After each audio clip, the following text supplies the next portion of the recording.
2학년 물리원 이제 전류에 의한 자기작용입니다. 자, 전류에 의한 자기작용이 우리 일상생활에서 적용되는 예를 찾아 원리를 설명해 봅시다. 자, 지하철 같은 경우에 지하철역에 가면 지하철이 들어오죠. 또 나가거나 할 때 들어오거나 나갈 때 나침반을 갖고 있으면 이 나침반이 움직입니다. 왜 들어오고 나갈 때만 그럴까요? 들어오고 나갈 때 이 지하철은 이 위에 전선에 의해서 전류의 이 전선에 있는 전류에 의해서 움직입니다. 이 전선은 항상 고정되어 있는데 지하철이 전선을 근처로 올 때 여기에 전류가 흐르겠죠. 그래서 전선에 이제 역 주변 전선에 전류가 많이 흐른다는 거죠. 들어올 때. 그러면 이 전선 주위에는 이렇게 자기장이 형성이 된단 말이죠. 전선 주위에 자기장이 형성되면 이 자기장의 영향을 받아서 나침반이 이렇게 돌아가는 거예요. 그러면 이제 지하철이 없어지면 전류가 흐르지 않겠죠. 그러면 자기장이 형성되지 않아 가지고 원래의 지구 자기장 방향으로 움직이겠죠. 그래서 전류가 흐를 때 자기장이 형성된다. 이게 핵심입니다. 자, 자석은 보통 이렇게 자석 주위에 자기장이 형성이 이렇게 됩니다. 자기장이 형성이 되고 요 자기장이 형성이 된 방향으로 이렇게 N극에서 나가서 S극으로 들어오는데 위로는 이렇게 곡선으로 나가겠죠. 이렇게. 그러면 그 자기력선의 방향에 맞춰서 접선 방향으로 이 나침반이 멈춰 있는 거죠. 자, 이런 자기력선의 특징을 보시면 자기장 속의 나침반은 N극이 가리키는 방향, 요 빨간색은 N극이 가리키는 방향입니다. 그리고 자기장은 연속적으로 이은 선입니다. 이 자기력선이 이렇게 형성되어 있는데 얘네들을 연결한 게 바로 자기력선이고요. 이 자기력선은 N극에서 나와서 S극으로 들어가는 성질을 갖고 있고, 그리고 중간에 분리되거나 끊어지지도 않죠. 서로 교차되지도 않습니다. 그래서 자기력선의 그림을 보면 이렇게 표현할 수가 있습니다. 잘 보시면 이렇게 N극에서 나와서 S극으로 들어가고, 그리고 서로 끊어지지도 않고 교차되지도 않는데, 여기 선생님이 끊어진 건 뭔가요? 여기 생략된 거예요. 원래 이렇게 붙어 있는 거예요. 이렇게 붙어 있는 거고 절대 끊어지지 않습니다. 생략된 거라는 걸 이렇게 생략된 겁니다.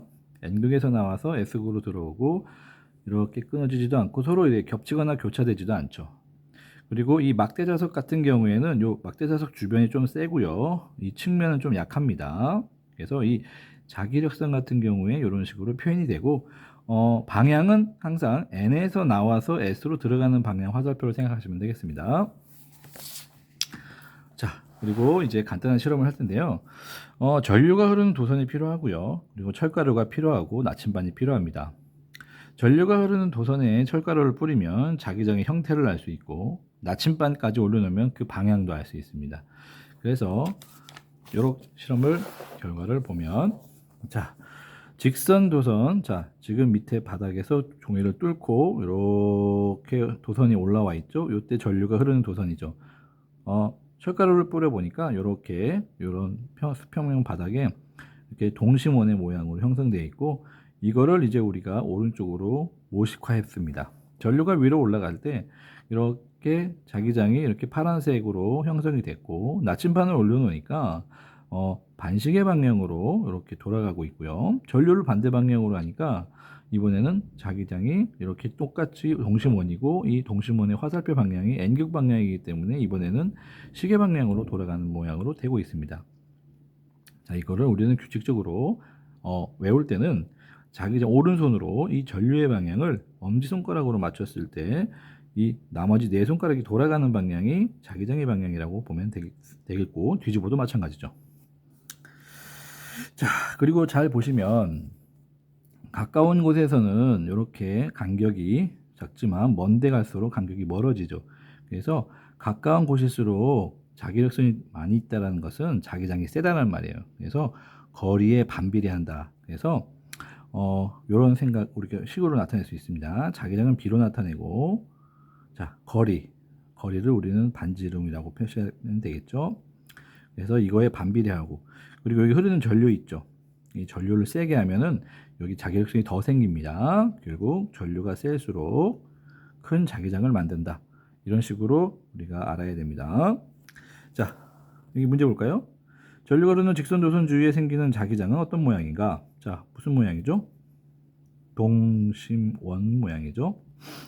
자, 이번에는 원형 도선입니다. 자, 지금 이 그림을 보면 여기 종이 바닥에 구멍을 뚫고 이렇게 와서 절반의 반원이 있죠. 그 밑에도 이렇게 사실은 이렇게 연결된 건데, 자, 이 그림을 여기다가 이제 전류가 흐르니까 싹 뿌리니까 이런 식으로 형성이 됐어요. 보세요. 가운데는 직선이고 요렇게 여기 이렇게 또 원형도 보이죠. 자, 이거를 그림 모식과 함께 요거예요. 잘 보면 이렇게 원형 도선이고 들어왔다 이렇게 해서 나갑니다. 그러면 이 원형 도선인데, 이 원형 도선은 이렇게 우리가 아까 직선처럼 여기를 직선이라고 생각해서 우리가 자기력선을 그릴 수가 있습니다. 그럼 여기 동심원이 형성되는데 약간 이쪽으로 오른쪽으로 좀 더 치우친 동심원이죠. 그리고 이 오른손 전류의 방향을 엄지 방향으로 또 따라가다 보니까 이쪽은 들어가는 방향이 되고 이쪽은 나오는 방향이 된 거예요. 들어가는 방향이니까 여기서는 여기랑 반대인 시계 방향으로 이렇게 원이 그려지고 있고, 그리고 이 중심 여기 중심에 여기 자기장 있죠. 요 중심의 자기장은 직선이 되는 거예요. 자, 그래서 이 동심원의 중심의 자기장은 직선이지만 중심에서 도선 쪽으로 가까워질수록 이렇게 휘어진다. 이렇게 휘어진다라고 보면 되겠어요. 그래서 우리는 요 값보다는 우리 요 중심에 있는 자기장의 값을 중요하단 말이죠. 요 중심에 있는 자기장을 우리는 B라고 표시했을 때, 자, B의 크기는 역시 요 원의 반지름에 반비례하고 흐르는 전류 I에 비례한다는 우리 식을 생각할 수가 있습니다. 자, 그리고 여기서도 마찬가지로 전류의 방향을 엄지로 봤을 때 잡아세요. 그러면은 여기서 도는 방향, 반시계 방향이 자기장의 방향이고, 이쪽으로도 엄지가 내려가니까 시계 방향이고, 이렇게 하니까 중앙에서는 요 먼 쪽에서 우리 쪽으로 오는 방향의 자기장의 방향이 표시가 되고 있는 겁니다. 자, 우리가 이렇게 해서 자기장의 방향을 알 수 있고요. 그리고 이번에는 원형 도선이 여러 개 있는 솔레노이드. 자, 보세요. 원형 도선 하나, 둘, 셋, 넷 여러 개 있죠.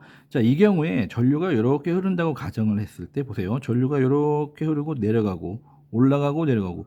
자, 이 올라가는 쪽, 우리 쪽에 있는 면을 이번에는 전류의 방향을 네 손가락으로 잡은 거예요. 네 손가락으로 잡으니까 왼쪽 방향이 결국 자기장의 방향이 되는 거죠. 그런데 잘 보시면 이렇게 이거를 했을 때 막대 자석하고 똑같아요. 그래서 자기장이 나가고 있는 이 부분이 N극이고 이 부분이 S극이 된다. 그래서 여기가 N극이니까 이렇게 나가고 여기는 S극이니까 이렇게 들어온다. 이런 형태로 볼 수 있고요. 자기장의 방향을 정했으니까 실제 우리가 철가루를 뿌리면 이렇게 됐어요.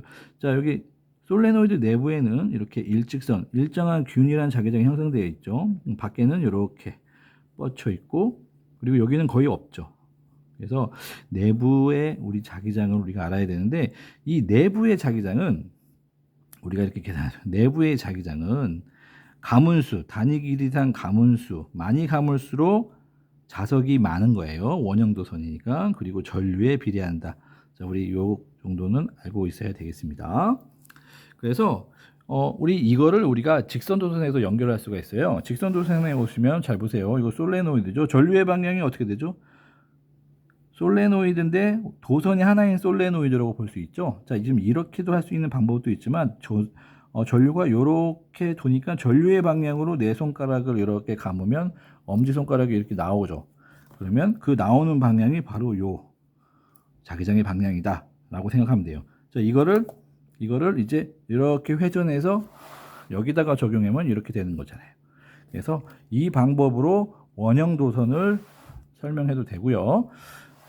이 방법으로 원형 도선을 설명해도 되는데, 이 방법을 이용해서 원형 도선의 중심의 자기장을 방향을 설명하는 게 더 빠릅니다. 자, 문제를 하나 풀어볼게요. 지금 이 상태.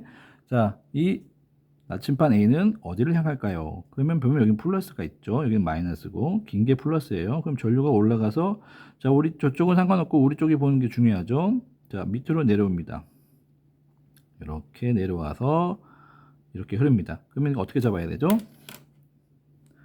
이렇게 잡는 거죠. 이렇게. 자, 그래서 여기는 N극이고 여기는 S극이 됩니다. 그래서 자기력선이 이렇게 나갈 거고 이렇게 들어올 겁니다. 자, 그러면 N극은 이렇게 들어가니까 오른쪽으로 회전해서 이렇게 가겠죠. 정답은 오른쪽 방향. 자, 이러한 그 자기장이 어디에 쓰이냐? 이러한 전류가 통하면 자기장이 형성되는 이러한 장치는 자기부상 열차에도 씁니다. 자기부상 열차가 레일에서 위로 뜰 때 사용이 되고요.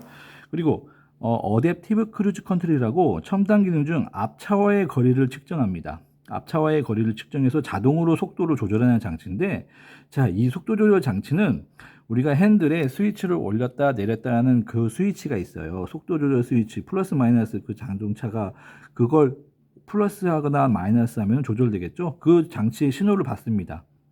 그러면 중앙 처리 장치에 신호를 받은 구동축 위에 영구 좌석이 있는데, 이 영구 좌석 위쪽에 이러한 코일이 있는 거예요. 이러한 코일. 그러면 이 코일에 전류를 보내면 자석이 되겠죠. 그러면은 그 자석에 의해서 자기장이 형성되고 그 자기장이 그 구동축에 있는 영구 좌석하고 반응을 합니다. 붙었다 떨어졌다, 붙었다 떨어졌다, 밀고 당기면서 구동축을 조절할 수 있는 거예요.